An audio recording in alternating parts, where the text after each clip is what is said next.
My name is Del Schwalz, and I want to welcome you to track E4, which is the National Flood Insurance Program track. And this is going to be CRS National Perspectives. And I want to thank ISO for being the session sponsor on this track. I hope you enjoyed the plenaries today, and we've got three great speakers coming up ahead. I am not Michelle Gonzalez, if you didn't notice. She, because of Hurricane Cristobal, she was engaged in that, so she asked me to step in for her. Our very first speaker is going to be Molly O'Toole. She is the president of Molly O'Toole and Associates, and it's going to be on a CRS program update, the 2021 Addendum to the CRS Coordinator's Manual. So Molly's going to help us understand what's going on. Molly, welcome. Good afternoon, everyone. Welcome to the CRS program update. We're going to be talking about the CRS addendum mainly, but we also have some other parts and highlights of our program that we want to share with you today. My name is Molly O'Toole. I'm the managing consultant to the CRS. With me is also Bill Lesser from FEMA and Sherry Harper from ISO. Bill is the program manager of the CRS program at FEMA headquarters, and he's going to give us a bit of a welcome. I'll jump in then and talk about the 2021 addendum. Sherry Harper is the Flood Mitigation Program Director at the Insurance Services Office. In other words, she manages the CRS program for ISO, and she's going to talk about some program updates and some other program statuses given our virtual environment. So Bill is going to start us off. So Bill, why don't you take it from here? Okay, thank you very much, Molly. And thank you to everyone participating in this virtual breakout session as part of the ASFPM conference. It's wonderful to have your participation. Who would have thought we would find ourselves in the conditions we are in right now? Certainly many of our CRS communities have made adjustments just like we have at FEMA. Many of us are teleworking now and settling into different ways of getting our job done than we were used to. I must say that I miss seeing you in person. I tend to be a regular participant of the ASFPM conference, and it's very important to me to have those in-person interactions with our CRS coordinators across the nation. The input I get from you and your comments and thoughts about the program provided in that in-person format at the conference are tremendously helpful.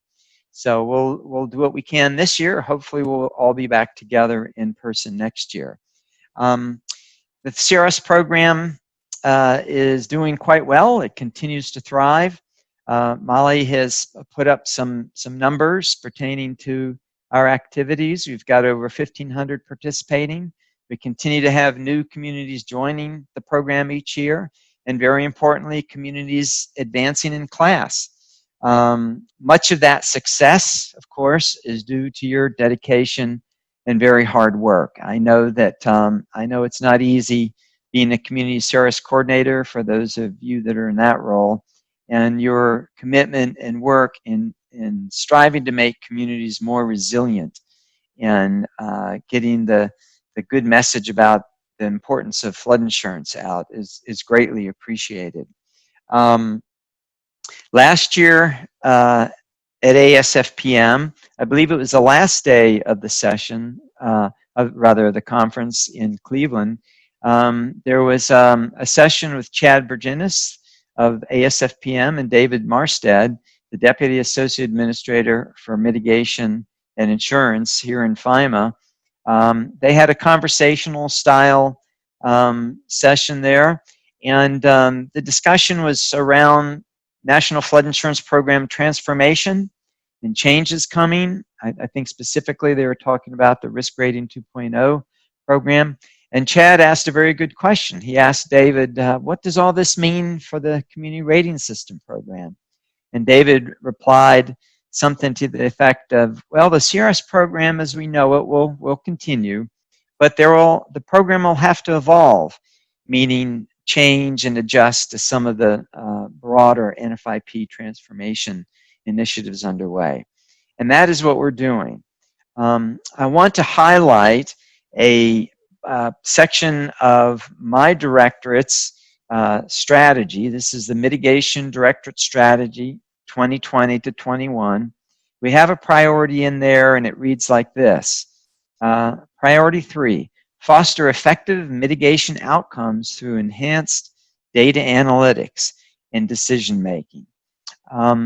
As many of us see, the proliferation of more tools to monitor our work and to measure our results is tremendous. It's influencing us all in many ways in how we get our jobs done.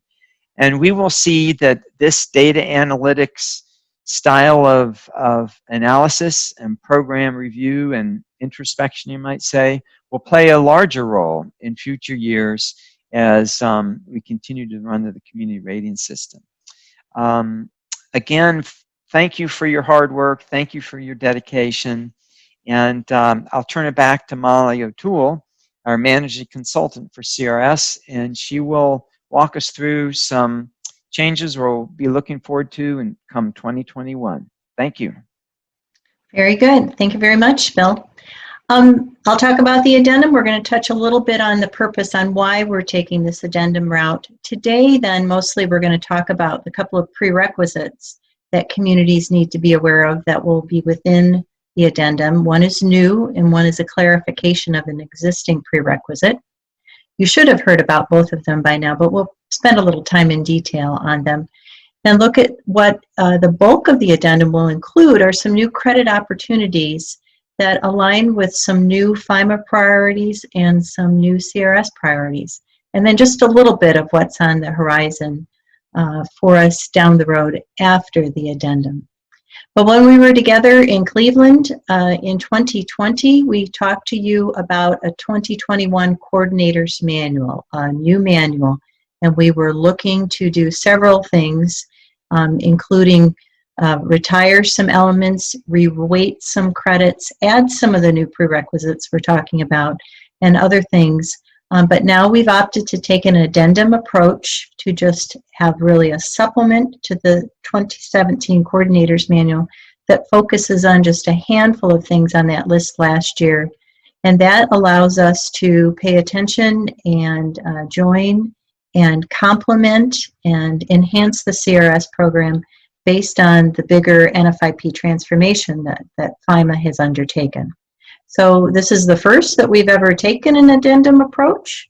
We've always just had changes in the manual, lines in the margins or bars in the margins, but this time we're going to leave the manual intact as is and have an addendum that we're hoping will be about 20-30 pages.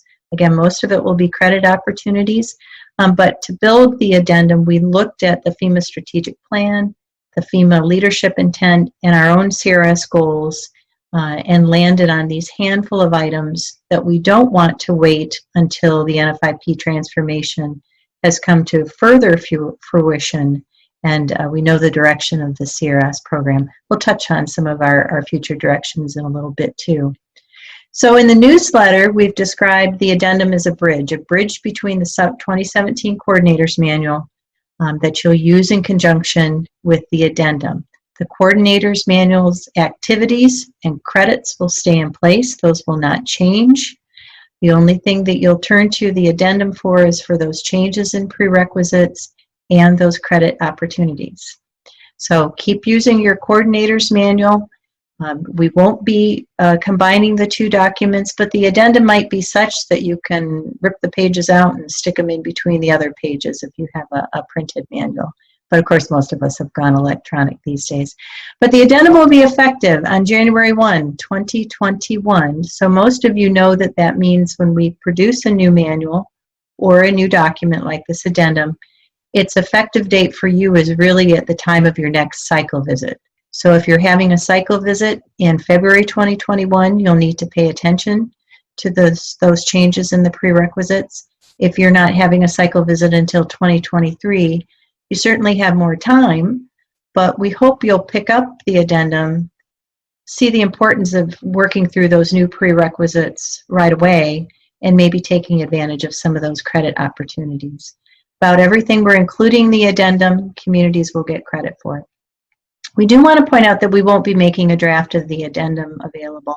FEMA generally does not provide drafts of guidance documents, and this is our guidance document for the program, but we'll try and get it printed and together as soon as we can before January 2021 as we can. But what we will be doing is throughout the rest of this year, and then certainly on into 2021, providing you with as much guidance material as we can. And an example of that I'll show you in just a second. And actually, French Wetmore and Brett Gates will show you in a second for their floodplain species assessment.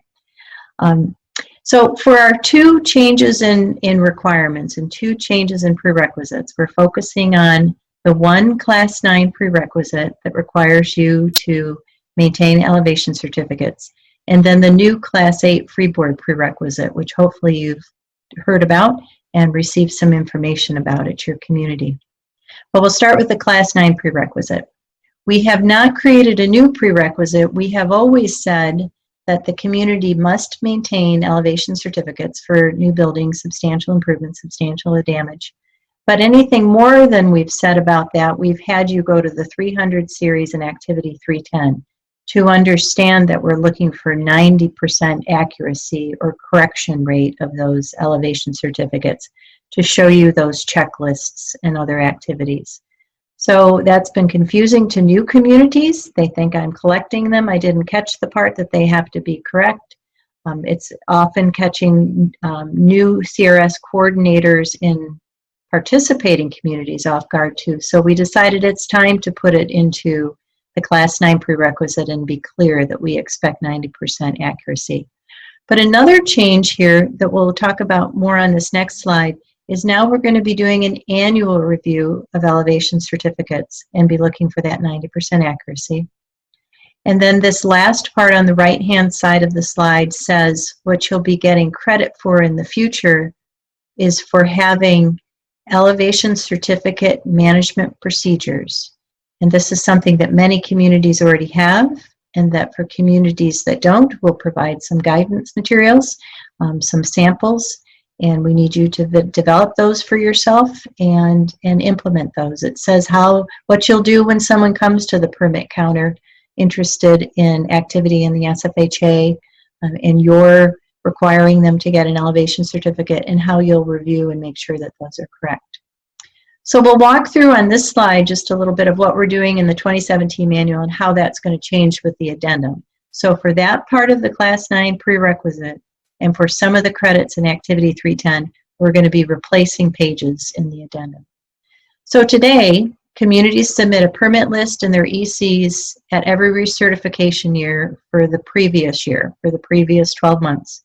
We provide a courtesy review. You can correct them at that time. Many communities don't.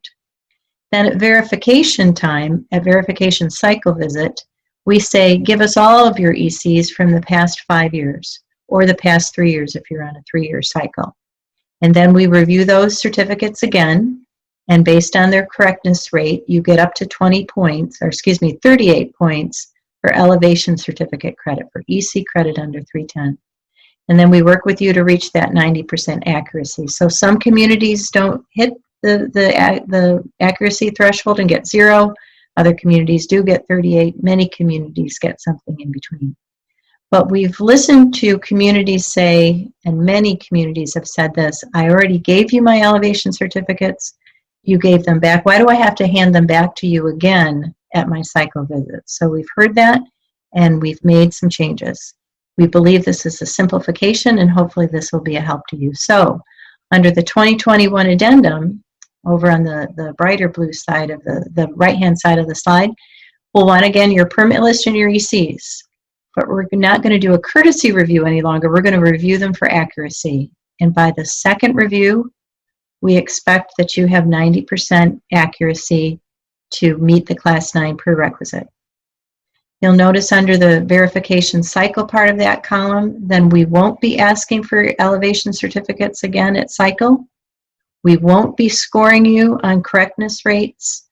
We won't worry about the 90% accuracy at the time of your cycle, except for the previous recertification year and really every year before that. And then all communities will receive 38 points for their elevation certificate management procedures.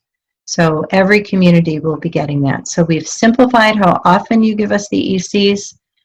We give you the opportunity to take care of them right away. We hope you have 100% accuracy for the go-around, and for the in-place ECPM procedures, we give every community 38 points. And again, we think this is a simplification, and we'll be providing guidance that helps you put together those management procedures if you don't already have them. In the meantime, take a look and see if you do have them. So again, in a cycle year, we'll be asking for just the previous years, not the previous 3 years or 5 years. So then this next prerequisite is brand new. We currently don't have a Class 8 prerequisite, and we're going to be adding one in 2021 that requires at least 1 foot of freeboard, including the equipment and mechanical, for all residential buildings constructed, new construction, substantial improvement, and substantially damaged, improved structures. We're going to be specific about all of those categories being in place. We might make some clarifications to that in the Class 4 prerequisite. We haven't made that decision yet, but we do expect that new construction, reconstruction, substantial improvements, tear downs, the substantial damage, the works, all will get the freeboard. For your areas, and this next point is important, and this is the 4th bullet, for areas of the SFHA where you have base flood elevations. So if your SFHA has areas with BFEs, but a number of other areas that are unnumbered A zones, our expectation for a freeboard requirement and implementation is where there are BFEs established. So unnumbered A zones can still apply the minimum FEMA standards or NFIP standards, but we're talking about your numbered A zones. We'll give you credit for everything, but we'll adjust the credit based on areas that you have open space preservation credit, as we do today. So this includes manufactured homes. All residential buildings includes manufactured homes, and manufactured homes in the model codes, the I codes for residential construction for 2015 and 2018 indeed include manufactured homes, and so we have mirrored that in this new prerequisite. That effective date is 2021, and again, to reiterate, it's by your first cycle visit after 2021, but we added the number 2 at the end of this slide to emphasize that if we come out with a new manual, 2023, 2024, 2025, we really don't know, that we might at that time expect you to have that prerequisite in place. Again, you can get credit for the prerequisite, so we hope all communities will recognize that it's time to be implementing freeboard. And we know many communities are doing more freeboard now, with state codes being adopted and being implemented in places like Florida and California. We have a frequently asked questions that we provided a link to in our newsletter, and was provided with letters that went to all CRS communities informing them of the new prerequisite. And we'll keep those frequently asked questions on our website.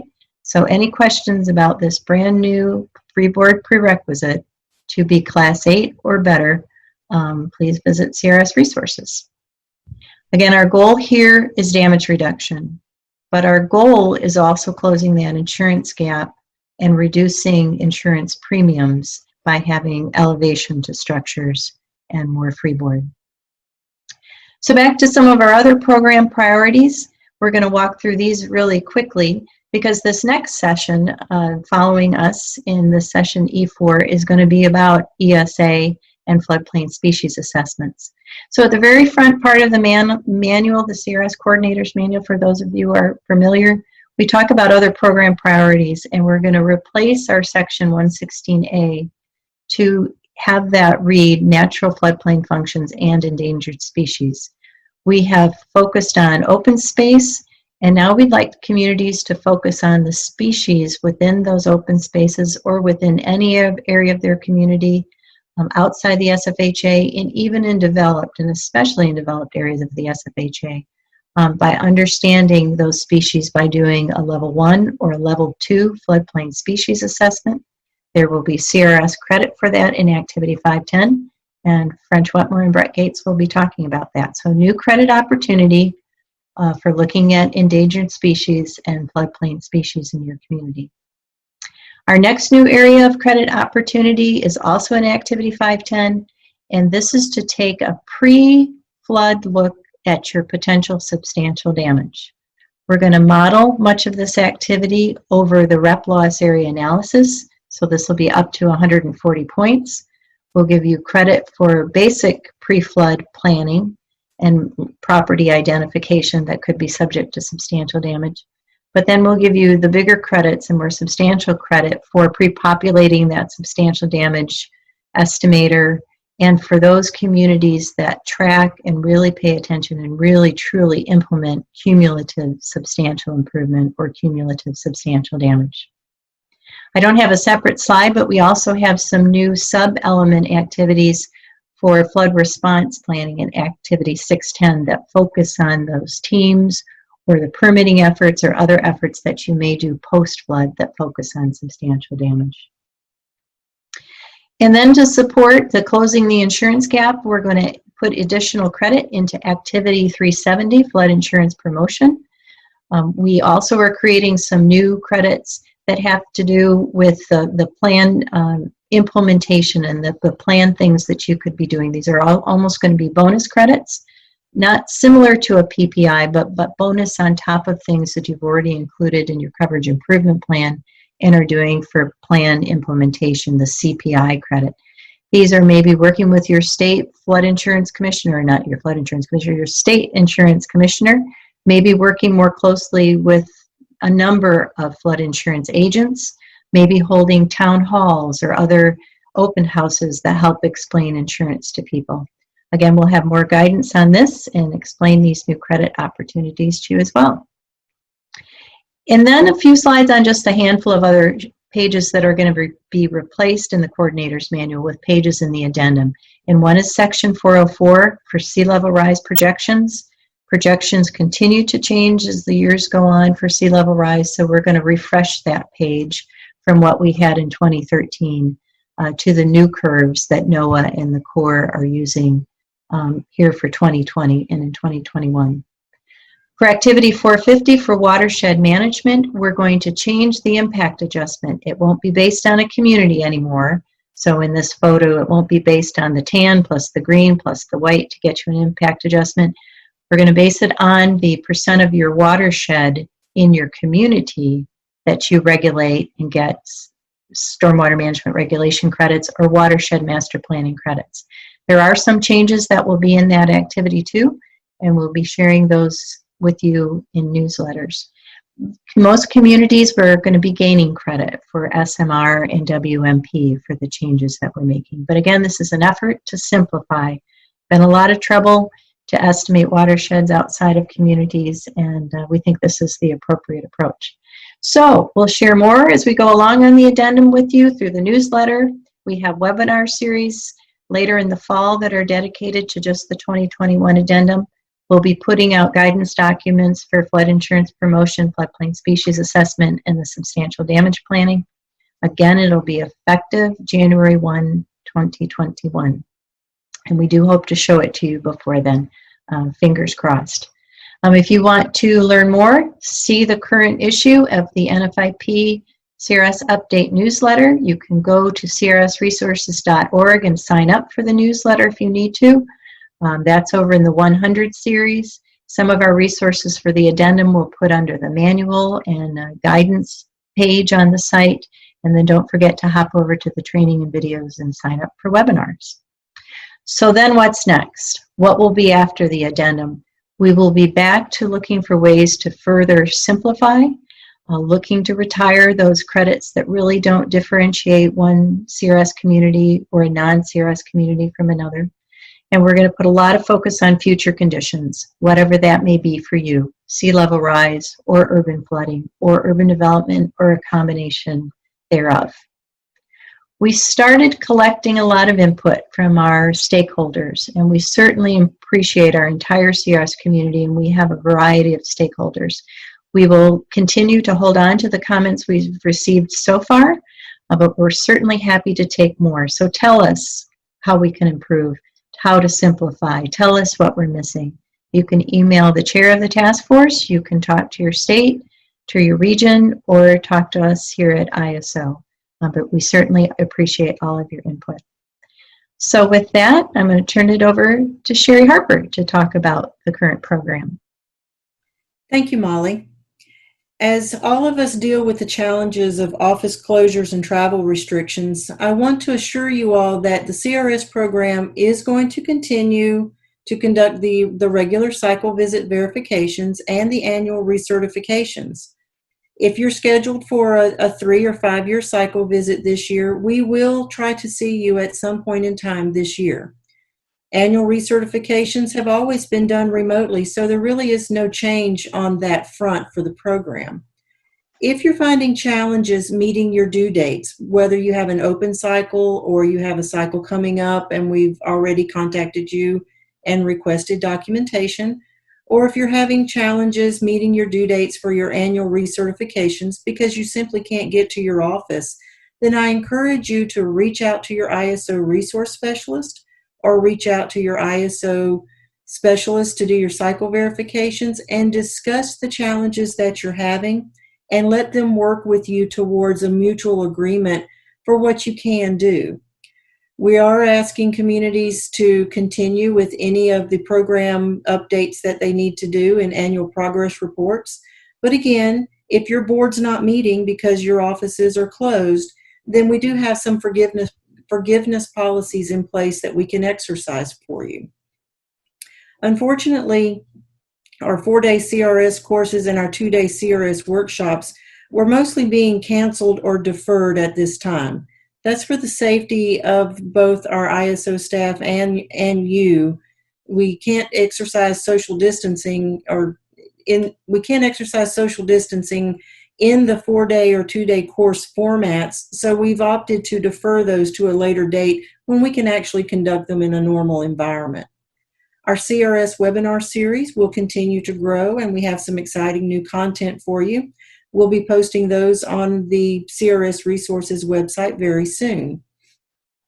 You should pay very close attention to the NFIP CRS updates as they are distributed. And if you find for some reason that those are not appearing in your inbox, then reach out to your ISO CRS specialist and ask that your name be added back to that distribution list. There are going to be lots of announcements coming up in the very near future, and you'll want to make sure that you are able to view that NFIP CRS update document to watch for those important announcements. ISO will also be participating with ASFPM again this year in the exciting new virtual exhibit room. I encourage you to stop by and see us. The same one-on-ones that we've always offered will be available. You will be offered an opportunity to sign up, and this year, instead of 1 or 2 select people at the conference that'll be able to meet with you, you'll have access to our entire staff. So we will find the exact person you need to speak to for whatever you need information on in your program and pair you up to fill whatever need you may have. We are looking forward to this virtual exhibit with the ASFPM and exploring new ways that we can reach out and help you. With that, I'll turn it back over to Molly. Very good. Thank you, Sherry. We've really pushed our time limits here, but we've had a lot that we've wanted to discuss and share with you. So thank you for your help, Bill and Sherry. Thank you for all of you participating and listening. We hope we've given you a smidgens of highlights, some sense and a good feel for what the addendum is going to look like, and to know that ISO is there to help you should you need it as we continue to work remotely and virtually. So thank you, everyone, very, very much, and hope you enjoy the rest of the conference. And we'll take whatever questions we can, and hopefully we've been doing a good job of answering them during the session as well. So thank you very much.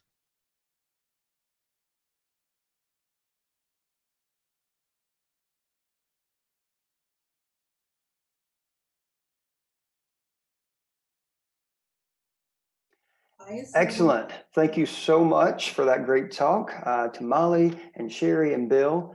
And now we are going to dive into a couple questions. We may have time for just one, but Molly and Sherry, we've had a question that's asking, how does risk rating 2.0 affect CRS?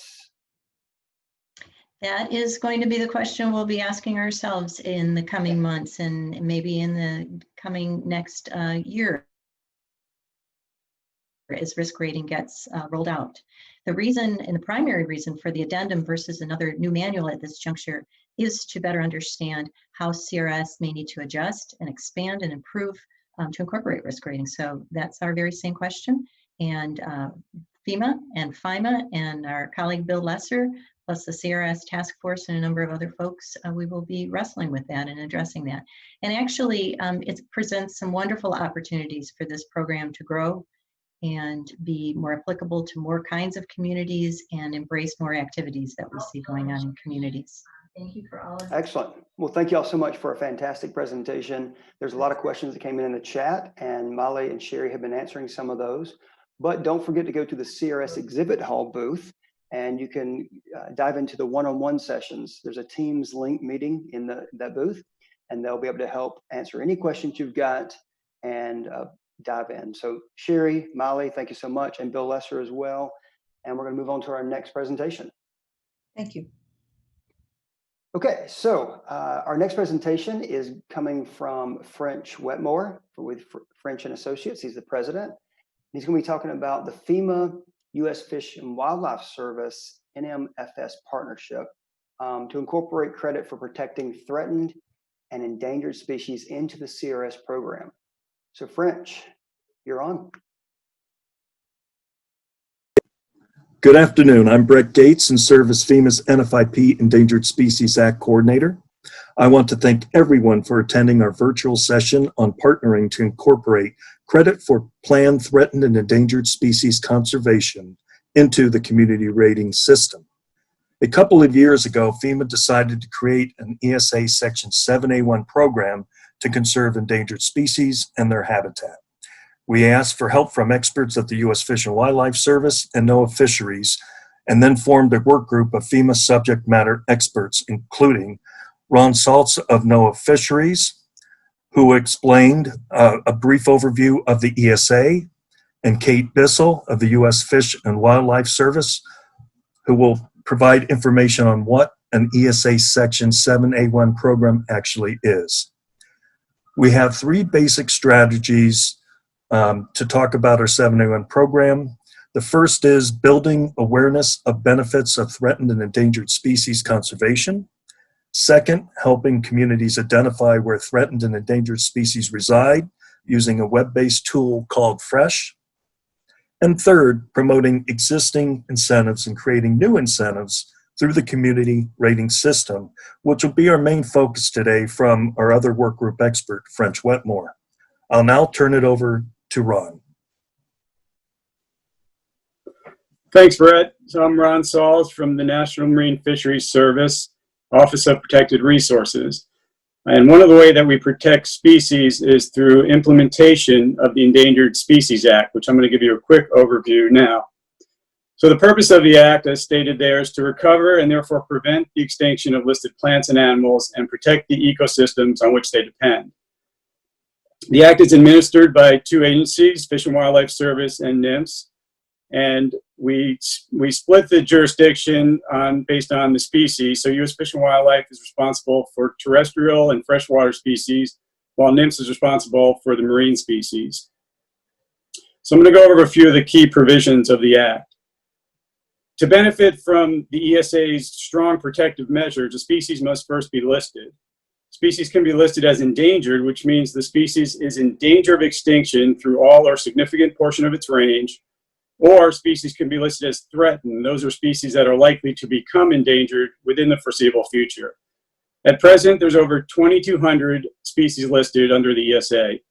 And relevant to this conference in particular, many of those species are dependent on riparian areas and natural floodplain functions during some portion of their life histories.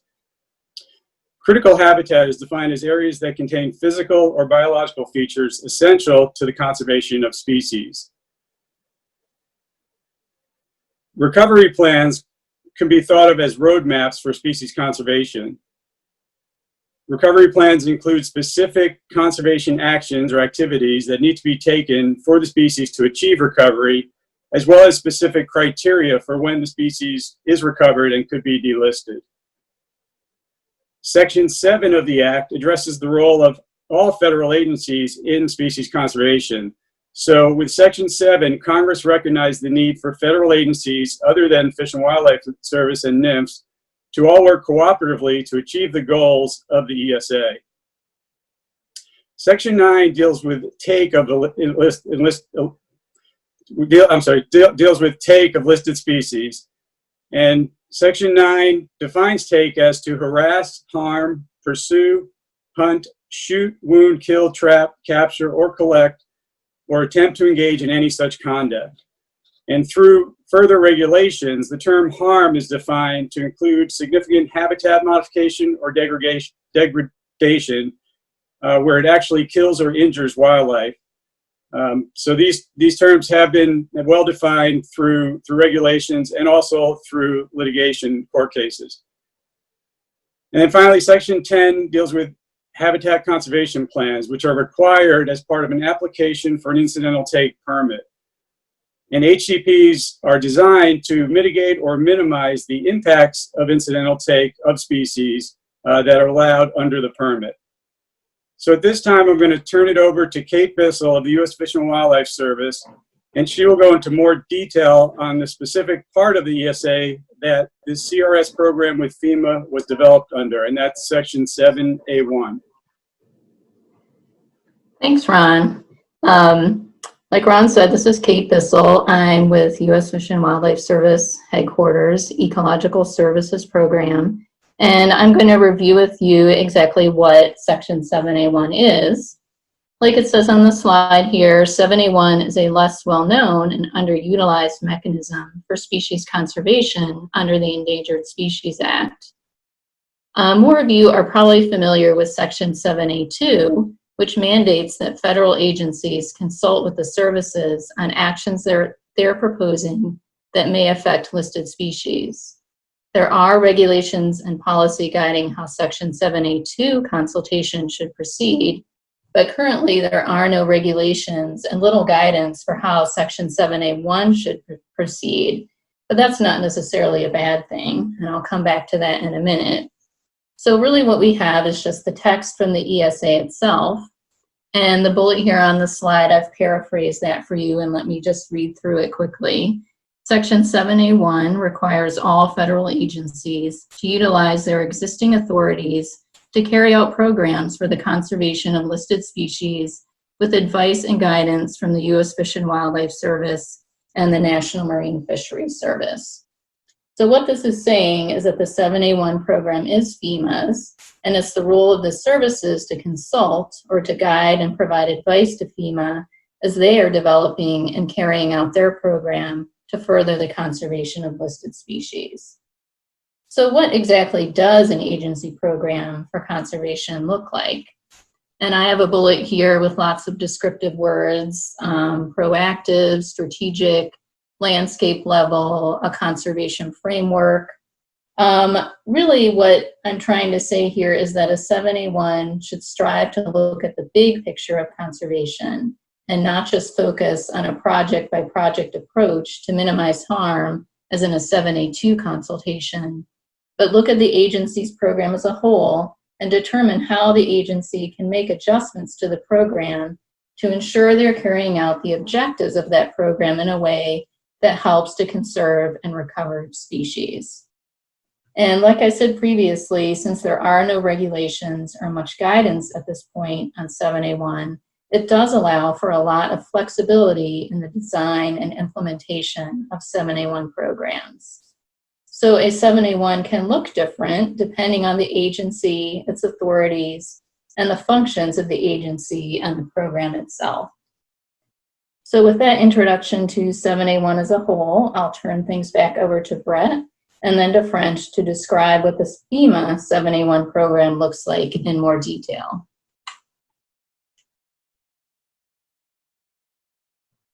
Ron and Kate. So now that you completely understand the ESA in Section 7A1, we'll move to the first piece of our 7A1 FEMA program strategy.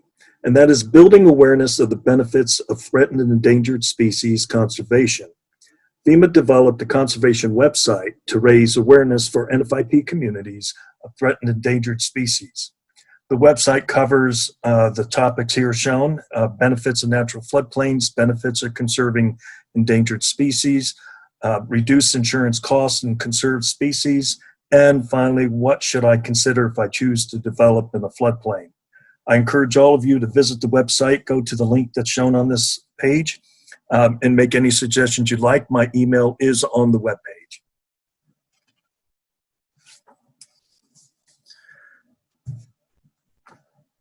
And the next slide. The second strategy element is our 7A1 program strategy of helping communities identify where threatened and endangered species reside using a web-based mapping tool. The Flood Risk and Endangered Species Habitat, or FRESH map, provides authoritative data such as the National Flood Hazard Layer, or AKA the 100-year floodplain, and ESA species, critical habitat, and range information from NOAA fisheries and U.S. Fish and Wildlife data. FRESH assists communities to identify endangered species that may be present in their communities by providing easy-to-use, accurate, and timely spatial data. Stay tuned at the end of this talk when we get to the questions. There's a very long link to show you the FRESH tool, and we'll point that out and explain a little bit about it later at that time. Once you have used FRESH map to identify species information for your community, we then encourage the third strategy element of our 7A1 program, which is identifying additional activities and approaches for species conservation through the community rating system. I'm happy to turn it over now to French Wetmore of French & Associates to discuss this important piece. Thank you, Brett. The first thing we needed to do when we tackled this is figure out which CRS activities would be worthy of credit for protecting threatened and endangered species. So we came up with some different lists, and there's 19 activities and 94 elements, as you know, and our first list had as many as 50 different ways to do it. And then we hit on the great idea, well, why don't we go to the recovery plans, which Ron mentioned as the roadmap for what should be done for a threatened or endangered species. So we went through 12 recovery plans from Fish and Wildlife and National Marine Fisheries.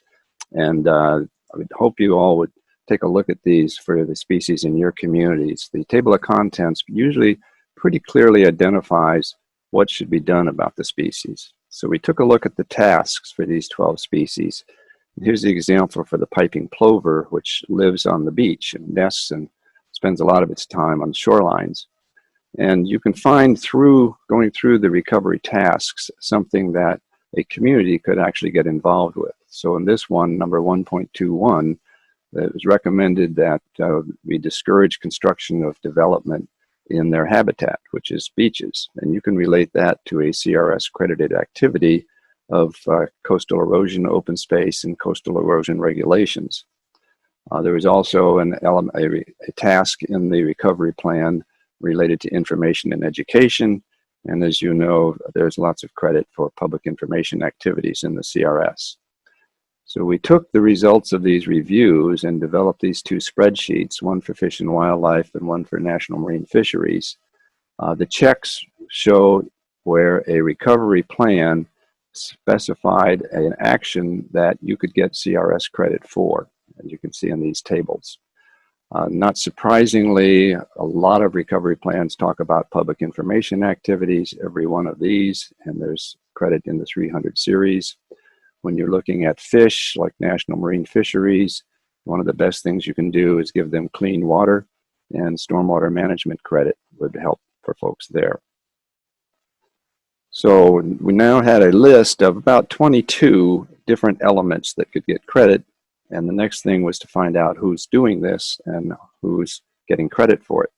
So we surveyed 36 communities across the country, and you can see a good split between coastal and inland communities. And we asked them a variety of questions and focused on what are you doing and what are you getting CRS credit for. The results are tallied in this example here, and you can see a pattern that communities are doing a lot of stuff, but they're not always getting the credit for it. For example, coastal erosion open space communities, 7 communities with piping plovers are doing something to preserve open space in coastal areas on the beaches, but only 2 are actually getting the credit. So that's the kind of findings we had from the surveys, and we came up with some general findings for guiding our next activities. The first general finding is that most CRS staff are not aware of the ESA listed species in their communities, and that shouldn't be surprising because most CRS staff are building officials or planners or engineers, not naturalists or biologists. We also found, though, that most don't know about all the credits they could be getting. And when you think about how big the coordinator's manual, that probably shouldn't be surprising either. Most of them are doing something in those activities and elements that we identified, but they're not getting all the credit they deserve. One reason may be that some think that meeting state requirements is all they have to do. And that's where the CRS can really help, because it obviously is credit for going above and beyond minimum requirements. And the last general finding was that we found communities that we define as having a culture of protecting natural functions. Typically, they were communities with either wildlands near them or coastal communities dependent on tourism. And they know their economy or the reason people are living in that community is because they want to protect natural functions. So with those findings, we had some preliminary recommendations. Obviously, people need to know more about ESA species in their jurisdiction and more about ways to protect them and more about how you can get CRS credit for doing it. So one of the key things is to get folks to go after CRS credit as a way to help better protect threatened and endangered species. We ought to be able to help them do that, and that would be through things like guidance materials, examples, and training. And then we can also look at the other side of it, not just what the communities are doing, but what's the CRS doing.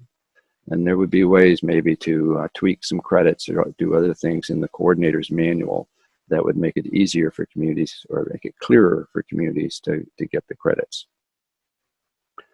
So if the key thing is awareness, we concluded that let's have an awareness tool in the CRS. Let's have something that encourages communities to just basically discover what is their potential population of listed species and what could they do about it.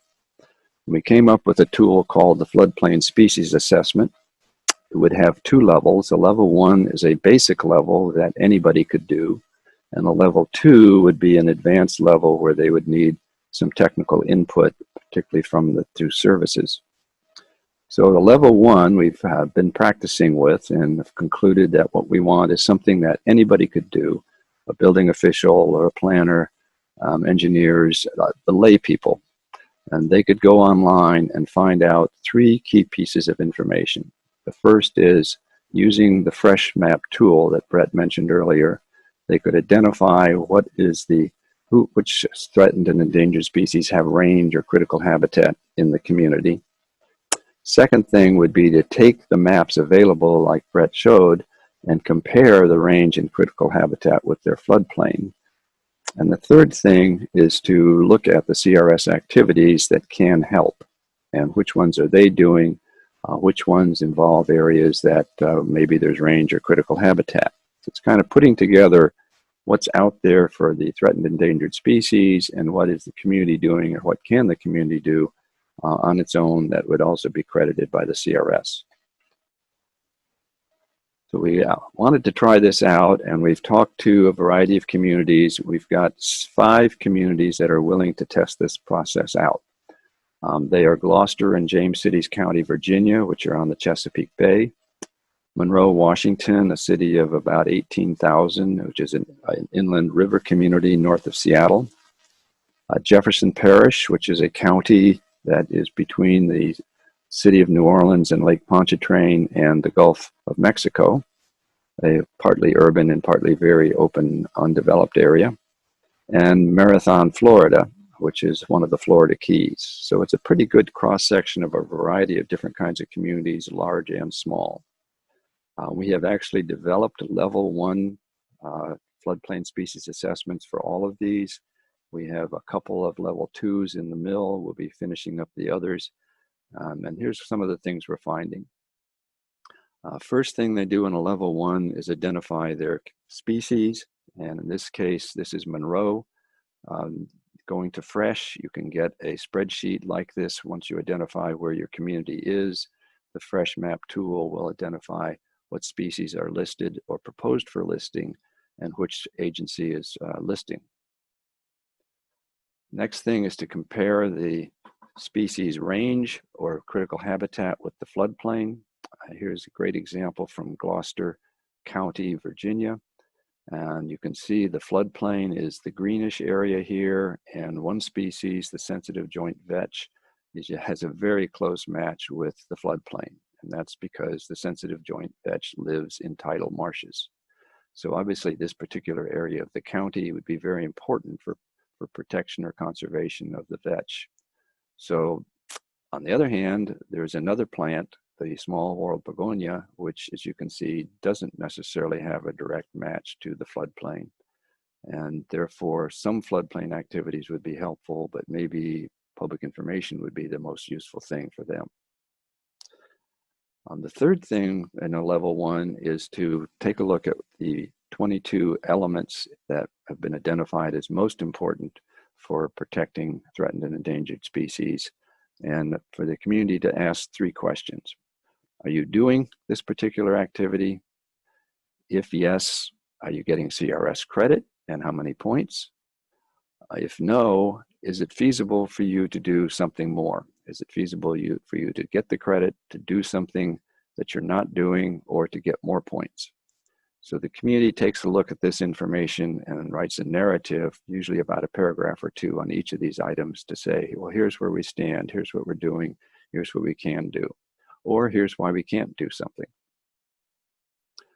So you end up with a document. The ones we've done so far have between 7 and 15 pages. The longest one is the 2 counties, because they each have written separate sections on their CRS activities. So once that document is ready, the community would send it out to the experts. And the experts are defined as the Fish and Wildlife State Office, the National Marine Fisheries Regional Office, their state's equivalent Fish and Wildlife Office, and other prominent, well-known public and private organizations in the area that most communities know who these kinds of organizations are, who's most active. So you may be sending the document out to 6, 7, 8 different organizations and agencies. You'll get their comments back and summarize it. So once the document is finished up, wrapped up with a summary, it could be submitted for CRS credit. Now again, this is all proposed. It could be submitted for CRS credit and you could quit, or you could hopefully go on and do the level 2. So the level 2 activity takes that feedback from the experts and identifies, of all the species you've got, which ones are really worth your attention. Great example is Monroe, Washington. 2 of the species on that list were the gray wolf and the Canada lynx. And the experts from Fish and Wildlife said, listen, the gray wolf travels in packs. They are not going to be found inside an urban city walking down the street in a pack looking for prey. Similar with the Canada lynx, it's not that, doesn't live in that kind of area. Even if it has a county-wide range, and it's theoretically possible, you really should be spending your time on some of the other species. And in all the examples we've worked on so far, they've trimmed their list down from a long list of 10 or more to about 4. So with that, they could focus their efforts and do some little research, look at the recovery plans, look what's available online, talk to the experts, learn more about their habitat, the threats, and what kind of recovery tasks should be implemented. Particularly recovery tasks that a community could do. So identify those actions that would be appropriate for the community, match it up to CRS credit as an extra incentive to implement it, put some document together, send it back to the agencies and organizations, get their feedback, revise the document, and then submit it to your governing body, your city council or county board. So far, we have gotten 2 level 2s drafted, getting reviewed by folks. They are both about 25 pages long. So we're not talking about writing another coordinator's manual. So how soon can we see this? These are proposed for the next manual. We have talked to the CRS task force and have found out that they can incorporate this in the CRS 2021 addendum. One thing that we hope to see in the addendum, which will come out in January, as Molly explained, is beefing up section 116 with more information on where you can find credit on protection of threatened and endangered species. In activity 510, there is an existing element called Natural Floodplain Functions Plan, and that would have the floodplain species assessment credit for level 1 and level 2. It might include points because it's already in an existing element. So instead of waiting for the next manual, we are hoping you will see this in January. Later this year, our plans are to get some guidance for level 1 and 2 after we finish the programs with the pilot communities. Also have their plans available, both level 1s and 2s available for folks, and do some webinars to fill everybody in what could be done. How can you find out what's happening?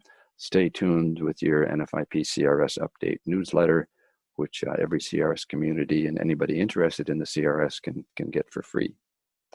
With that, we're going to move on to questions.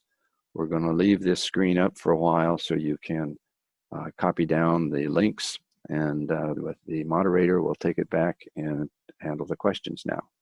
Thank you.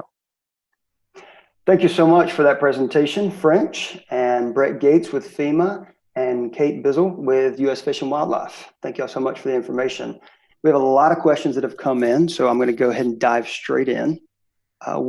Jennifer's asked, what about communities who have done the research but actually don't have any endangered species within their municipality? Do they still get credit? Mm-hmm. Yeah, well, I can start off with that. Again, I'm Kate Bissell from the Fish and Wildlife Service. And I mean, you should be finding out the answer to that question by doing the level 1 assessment. So if you go through the level 1 assessment, that will help you identify whether you have species or not within your community jurisdiction. But even if you don't, it's important to reach out to those advisors that French talked about, because they may be able to fill you in on some activities that you can do that may benefit species that are right outside your community boundaries. So looking at it in a more holistic way. And I think, French, you had something else to say about the process in response to that question. Right. I think the process is level 1 is for everybody to try and find out what you actually have in your area. And then whether you go on to level 2 is determined by what do you have and what can you do about it. So plans are that we would provide credit for the level 1. And if you find out there's nothing there, then that's fine. Excellent. We have another question. Mitch Paynes asked, for the budget for the Puget Sound buyout program, ESA compliance has become a minimum standard for communities. So do activities for meeting these standards really deserve CRS credit since they're minimum standards now?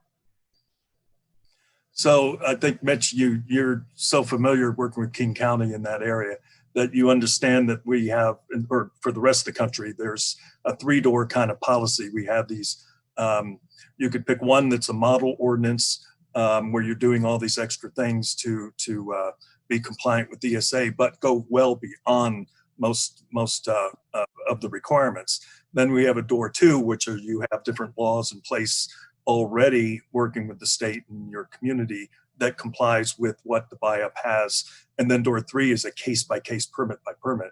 And we kind of looked at it like to get communities started in this process, to get them both compliant, but go beyond the national standards and the local standards is deserving of credit. And we've allowed that in Monroe County, Florida, and of course in Monroe.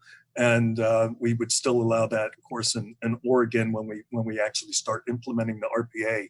So we think it's only fair when you're going above, even though it's technically the minimum that you have to comply. I think anybody doing a model ordinance and doing some of the buffer zones and some of the great ESA work that's being done out there is deserving of CRS credit. But I'd like to add that model ordinance identifies CRS credit on almost every other page. So there's definitely a connection, and CRS credit is allowed and encouraged. Great.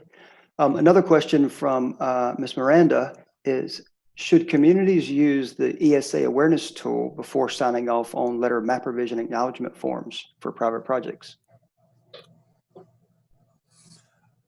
So we would say you should not use the fresh tool. That is meant to be an overall, just where are you at, what species are there against your floodplain, that gets you in the ballpark. But for an MT1 and 2 form per 60.3, a community official needs to sign off or have a project proponent do all the ESA work to show that there's essentially no take. And so that is what we're looking for. And it might be a very detailed analysis. It might be very simple. There's no species here, and show a map from the U.S. Fish and Wildlife or information from NIMS or whatever. So that's the responsibility of the community to find that, whether it's 50,000 pages of information or if it's only 2, there's no species present. Gotcha. Well, excellent. Well, thank you so much to Kate and Brett and French for this fantastic presentation, and I'm sure you'll be getting lots more questions. Thank you all.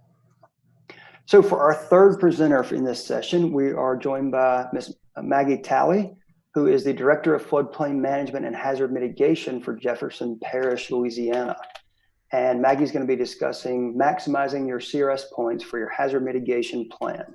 Maggie, the stage is yours. Hi, everyone. Welcome to our session. My name is Maggie Talley, and I'm the Director of Floodplain Management and Hazard Mitigation at Jefferson Parish. Presenting with me today are Jamelyn Trucks and Ryan Wiedemann, both with Atkins, and they were the consultants on our 2020 Hazard Mitigation Plan update. I'm so happy to have them with me today. Let's get started. So we will begin with a little background on Jefferson Parish and why it was important for us to pursue Activity 510 of the Community Rating System with gusto as we embarked on our 5-year update of our mitigation plan. So Jefferson Parish is the second most populous parish in Louisiana with almost 500,000 people, and that accounts for roughly 10% of the state's population. Within the parish, we have the unincorporated area as well as 6 incorporated municipalities. As you can see on the map, Jefferson Parish is located in southeastern part of the state, right next to New Orleans. Fun fact, if you've ever flown into the New Orleans airport, you actually landed in Jefferson Parish. The parish extends 55 miles north to south from the southern shores of Lake Pontchartrain down to the Gulf of Mexico, and actually has more acres of water than land area. You may also notice that the parish is surrounded by water as we are a coastal community. The Mississippi River, which is up here at the top, there you go, it runs through the northern part of our parish, and marsh and bayous surround it on all sides. On this map, you can see that we broke the parish into 4 water type areas. The very top where the green is, that has what we call the lake area, down to the river area, which is where the river runs through. We also have our marsh area in pink, and then the Gulf area. And we know as a community that we need to embrace the water that envelops us. We use it for our economy, our recreation, navigation, and our drinking water. And while water provides many benefits to our area, it can also be our greatest threat. So unincorporated Jefferson Parish is mostly built out. We have 142,000 structures, and we also get an average of 64 inches of rainfall every year. To help protect against the threat of flooding, the parish has 340 miles of canals, drainage ditches, culverts, and internal levee systems. We also are fairly well insured with over 81,000 flood insurance policies in unincorporated Jefferson Parish alone, and more than 100,000 policies if you include the municipalities count, more than half of which are in the special flood hazard area. And because we have such a high volume of citizens buying flood insurance, the CRS program makes sense for us. Currently, unincorporated Jefferson is saving $10.6 million annually with CRS with the program. And every class improvement for us means another $2 million in savings a year. So we are constantly striving to garner points where we can. That brings us to Activity 510. So hazard mitigation plans are required to be updated every 5 years. The CRS provides credit for doing a floodplain management plan under this activity, but you can actually do that process through your hazard mitigation plan process as well, and gives you the opportunity to approach them simultaneously and kill 2 birds with 1 stone. So when we submitted our PDM grant for this latest hazard mitigation plan update, We went into that application knowing we wanted to maximize our efforts with CRS. As you can see here, both plans aim to reduce loss of life, reduce flood damage, and strengthen the National Flood Insurance Program. When you compare the guidance for both, it becomes clear that they can be accomplished through an integrated process if CRS credit is something your community is seeking. So this table illustrates that every 500 points earned for CRS is a class upgrade, with the classes ranging from 10 to 1, 1 being the best or offering the highest discount. Activity 510 is worth up to 382 points, which is fairly close to 500, and that carries a whole lot of weight toward a class improvement. So if you're already having to update your mitigation plan, by including a few more in-depth steps, you can help your community move towards an additional 5% discount in flood insurance savings. Here is the breakdown of those 382 points within the planning process.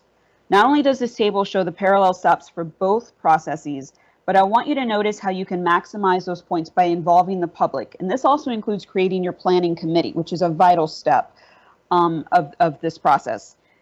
Getting step 2 right can make all the difference in how well you score in this activity, since it's worth twice as many points as any other step on this table. Now I'm going to turn it over to Ryan to walk you through how we started our planning process.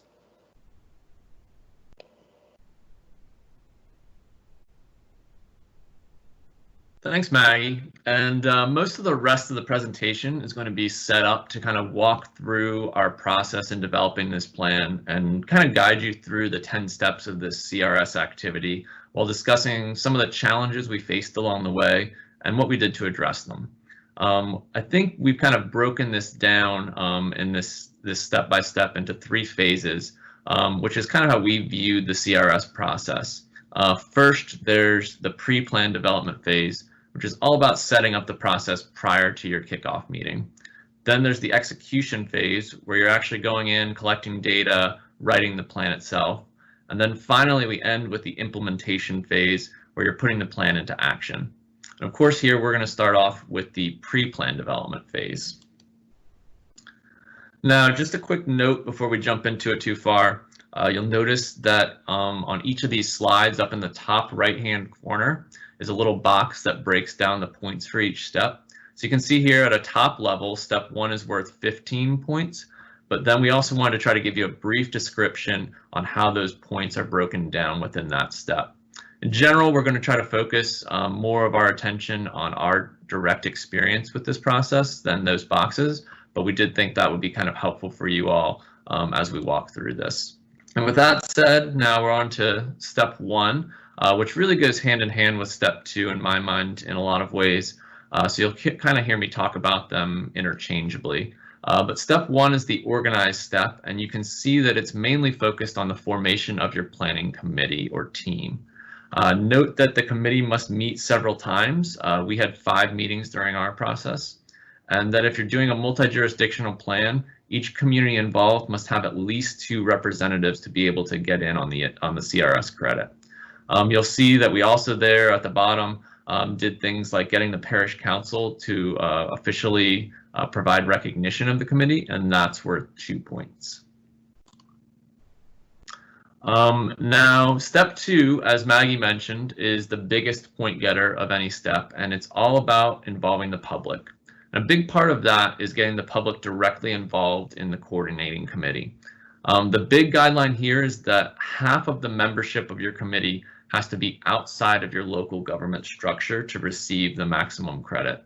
I'm going to go into a little more detail on the next slides regarding the committee structure and getting more points for each way or each different way that you can reach out to the public. But you can see again, sort of in this big point breakdown up in the corner, that this is worth a lot of points and is very important. So now I'll jump into the committee formation, and you can see, as I already mentioned, that the first thing we had to consider was making sure that we had an even breakdown of local government and non-local government membership, which you might imagine can be kind of hard to balance when you also have to have at least 2 representatives from each local government if you're doing a multi-jurisdictional plan. On top of striking that balance, you also have to make sure that you have someone who can represent each of the 6 categories of mitigation techniques outlined here. That's a really important part of your committee formation. And then once you have that committee formed and you got all your folks picked out to be on the committee, then that committee has to meet at least 5 times on each of these different topics. So assessing the hazards, assessing the problems, etc. So as you can imagine, it can get a little complex just by hearing that and trying to strike a balance between all these requirements to maximize your points. But we did a really great job on that, I think, in this plan, and we're able to really get the most possible points. And on the note of committee meetings, it's also really important to note that all of the meetings that are held during the whole process have to be open to the public. That probably goes without saying for public meetings, but also it goes for all of your committee meetings as well. Those have to be open and advertised to the public. And you can see that one thing we also made sure to spend some time on was the development of our sign-in sheets here at the bottom. Got a little example of that. Basically, like any part of the CRS program, documentation is really, really important. So we wanted to make sure we made it really clear that we were meeting all of the membership requirements. So the sign-in sheet in some ways kind of got a little crazy with the different columns for whether each person is a member of the public or not, and which mitigation technique they were representing, and all of that sort of thing. Another thing that I think is really worth noting here is the timing of your meetings, particularly the public meetings. You have to have your first public meeting within the first 2 months of your kickoff, and you have to have your last public meeting more than 2 weeks prior to the plan adoption, which is really just to try to give the public an opportunity to get their comments in and make changes based on those comments. So all of this was something we laid out in our schedule that we developed ahead of the kickoff meeting, and we posted that online, which is another requirement we'll talk about in just a minute. But first, I wanted to talk a little bit about public participation. You know, I mentioned, I think, that you can get up to 30 points for public participation, basically 5 points for each different method of public participation. So we made sure that we got those by advertising on different social media like Facebook and Twitter. We also built a sort of separate website for the plan itself, which was available obviously to the public online. We went through local news to advertise our meetings. We had a public survey available for folks to fill out, both online and hard copies of that available. We had all of our municipalities post about the plan on their websites. We put up flyers in key locations around the community. And even at the end, we got a bit caught up in the COVID crisis. We had to work out how to do a virtual public meeting, which was a real adventure, but I think really went off well in the end. And so we were really happy about that. But you know, I think the big takeaway is just that we really went after it and got after all the different types of public participation method, and it was really helpful to the process in the long run. And to kind of close out this section, I also just wanted to point out that that website that was a separate website for the mitigation plan specifically that we developed during this plan update. And part of the reason we did that was certainly to get credit for a different public outreach method. But really, I think the big reason we did it was for that documentation aspect that I've mentioned a couple of times. One of the requirements of Activity 510 is that you have all of the meeting schedule information, meeting notes, agendas, draft plan, all available to the public for viewing. And at some point when we were going through this process, we kind of realized that it would make our lives a lot easier if we just had a single repository where we could do all of these things in one place and then make it so that we could record it via screenshots and all of that in the plan document ultimately. So this is a really helpful tool, and I think it made our lives easier as we hoped it would, and helped us to really meet all of those CRS 510 requirements. And with that, I'll pass along to Jamelin, with my last word being sort of a reminder that all of this stuff that I just talked about were things that we did prior to even starting the plan development process. So a lot of legwork that goes into this happens before you even really get into developing the plan. Thank you, Ryan. And next, I'd like to walk through our process. What was different about our planning process as a result of integrating the requirements that are outlined in the CRS, and really how that impacted the planning process, and also as a part of that, want to share with some of those real benefits and those takeaways about how integration provided a platform for a more robust and engaging planning process.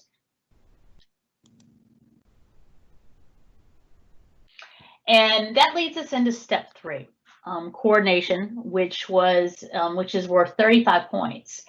And a key component of that is, you're going to look at the existing plans, which is typical of any mitigation plan update in the development itself.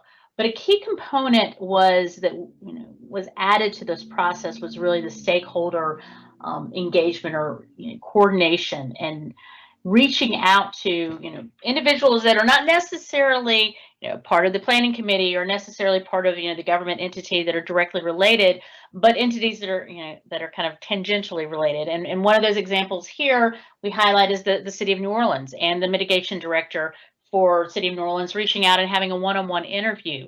And Maggie and I both had a list of individuals we reached out to, and we coordinated by sending out those questions in advance, so they had a little time to prepare, but also we had a standardized format so that we were collecting kind of a standardized information from each one of those individuals that we could roll into the plan and the feedback from those conversations into the planning process.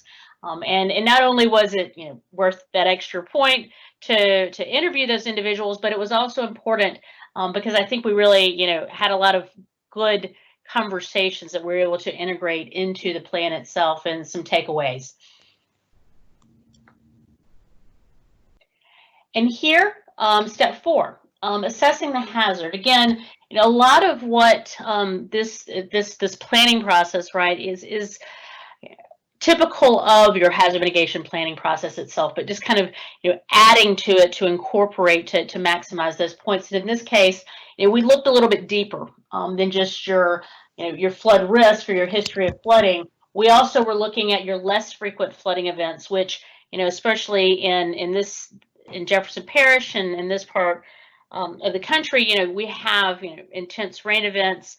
But a lot of times it's not going to be as intense flooding. Just those impacts of also the growth, and how is that going to impact for the future areas that we haven't seen flooding in the past. What is the risk that we're potentially looking at that, as well as maybe perhaps looking at climate change as well.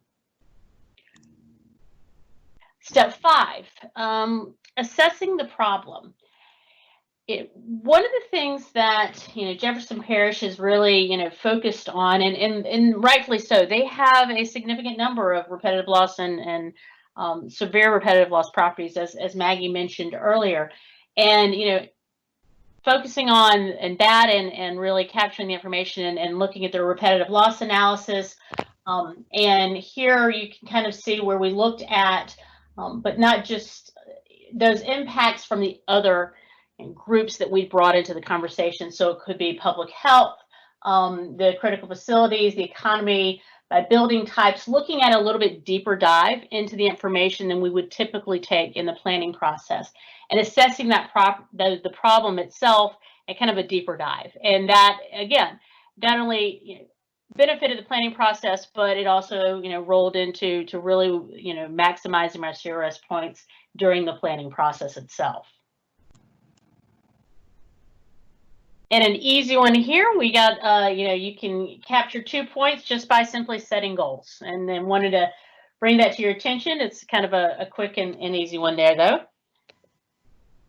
And step 7, review the possible activities. And this is where you're going to see that the opportunity or that addition of the committee structure, right? And how we built out the committee structure, and the amount of time that was spent there, and how important that was, because it really helped add that additional knowledge and expertise into this process. And that we were looking at, not just, and here we say we distinct from step 8 because we're looking at all the possible activities, just not ones that we would potentially add to the mitigation plan, but taking a map and having groups come together and sit down and talk about, where do we know there's issues and concerns, and talking through those, but also from the perspective of, not just, traditional risk or flooding, but for people that are coming and bringing different insights. So from emergency management or from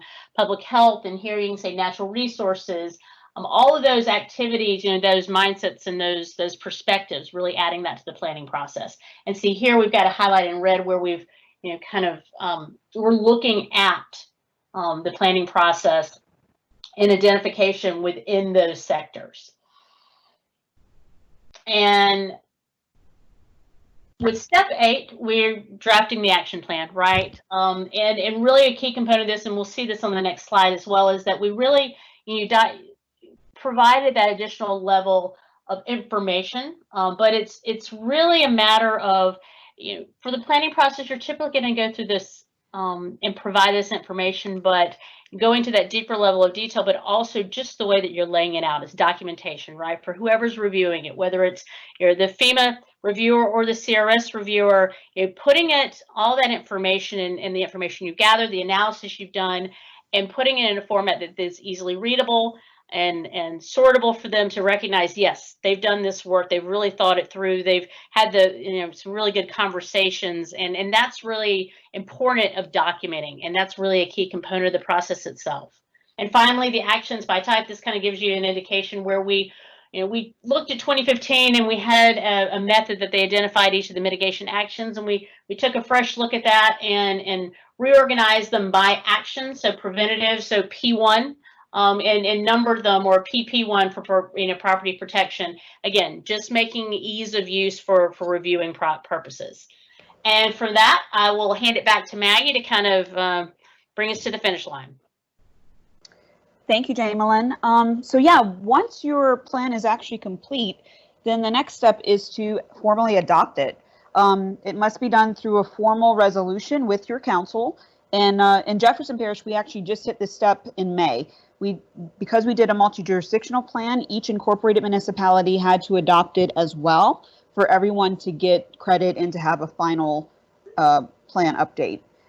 Surprisingly, we were able to get all 7 resolutions passed within the same month, and we're very excited about that. And you can see this is only worth 2 points, but it is a vital part of the process that must be completed. And then moving forward, we will be charged with implementing the plan and completing an annual evaluation report using the same planning committee that helped us to update it. Now, CRS offers more points the more frequent you meet as a committee. So you can choose to meet annually, twice a year, even quarterly. And I think it's important that you as a community decide on which one is best for you. So kind of to close things out, we wanted to go over some lessons that we learned. I will say that building the committee and involving the public is probably the most work up front, but is also worth the most points with the CRS program. Taking the time to get this set up correctly will set the stage for maximizing points for activity 510. And this really was the most intricate part for us. It took a lot of coordination with my administration. We had to compile nominations and reach out to those people to confirm interest if they even wanted to participate and attend our planning meetings, as that was a requirement of being on the committee. And this had to be done with each municipality as well. And it took us about 2 to 3 months to formalize this through council resolution. So, the idea is just know that going into this step, it's not something you can piece together in a few days. It takes a lot of pre-planning and coordination. Yeah, I think you're right, Maggie. To me, that was the biggest takeaway, I think, of all of them. Another one that I think was really important, though, was setting up a separate website for the plan, which we did at the beginning of the process. And the real advantage here, I think, was, it just gave us this one-stop shop for all the information. Anytime we were doing any sort of public outreach, we could always, be directing people back to this separate website. And really just have it as the repository for all of our documentation of our public outreach and all the information that the public needed.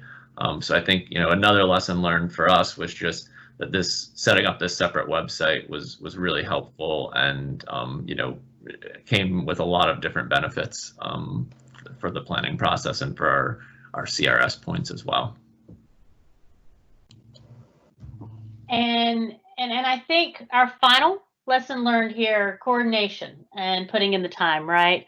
Those are dependent upon the first two lessons learned as well, is that, you know, it's so important, you know, to understand that really this isn't necessarily, Activity 510 isn't really that difficult from a technical perspective, but it really does. It takes putting in that extra effort, being committed to it, and really, you know, having a great partner like Jefferson Parish and their team as part of this planning process. It was a great opportunity to see this, you know, work in action, right? But, you know, really have a team that's dedicated, because that's going to be really key to the success of maximizing those points.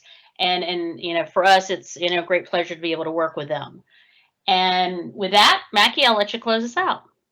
Okay, yeah, so just one final note here.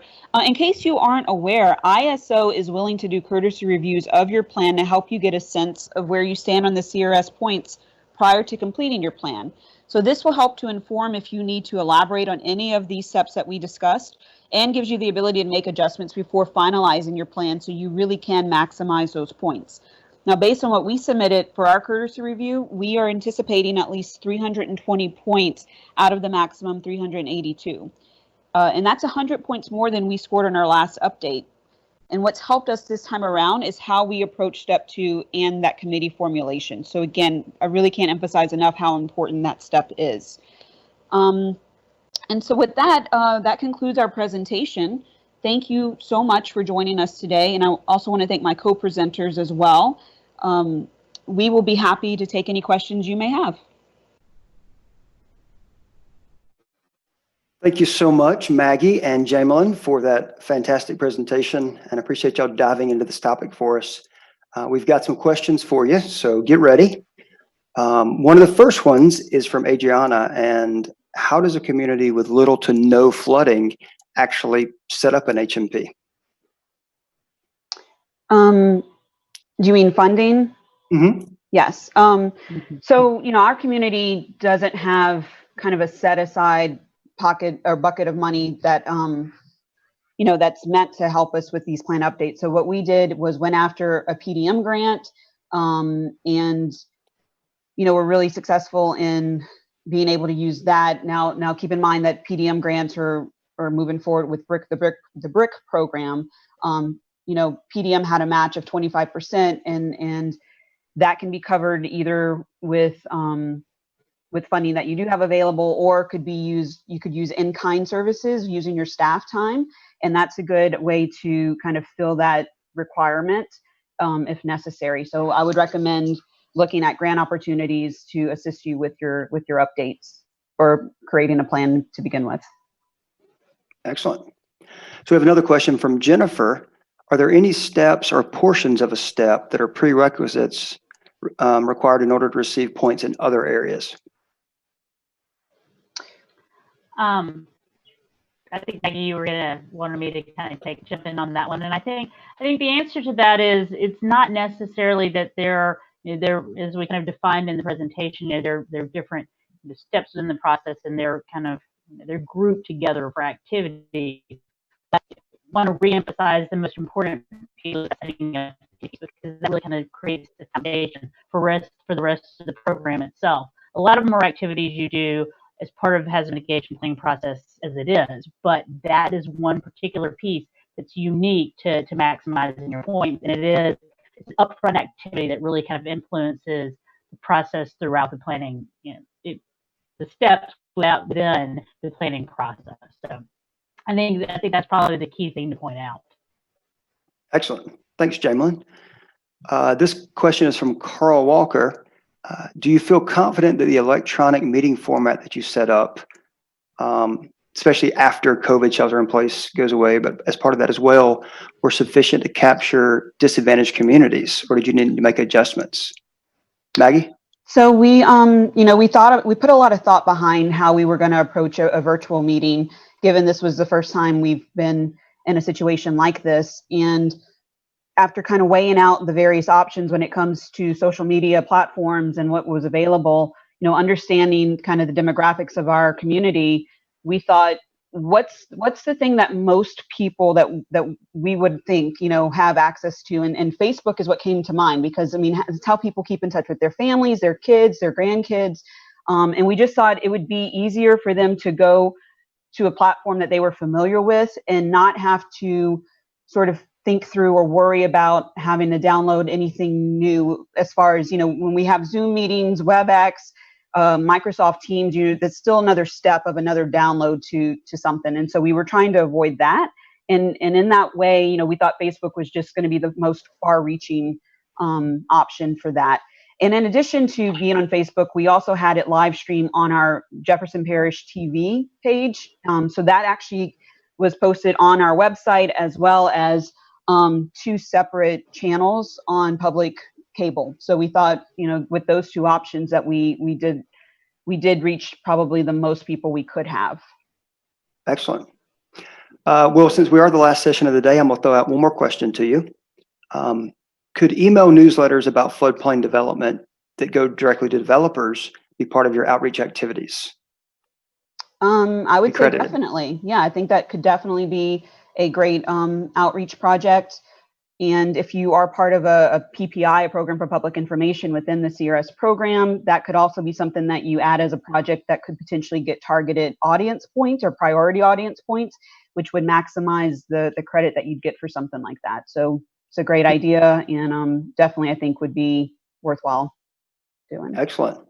Well, thank you, Maggie, with Jefferson Parish, and Jamelyn Trucks with Atkins. Thank you all so much for this presentation. It was fantastic. And once again, thank you to ISO for sponsoring this session.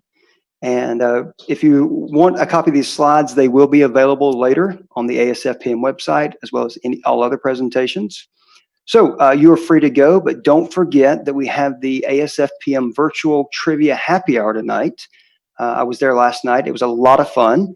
So get ready for some entertaining, organized chaos and join us back for the happy hour. And Maggie, Jamelyn, and to all our other presenters, thank you so much. And we will see y'all tomorrow. Thank you, Dal.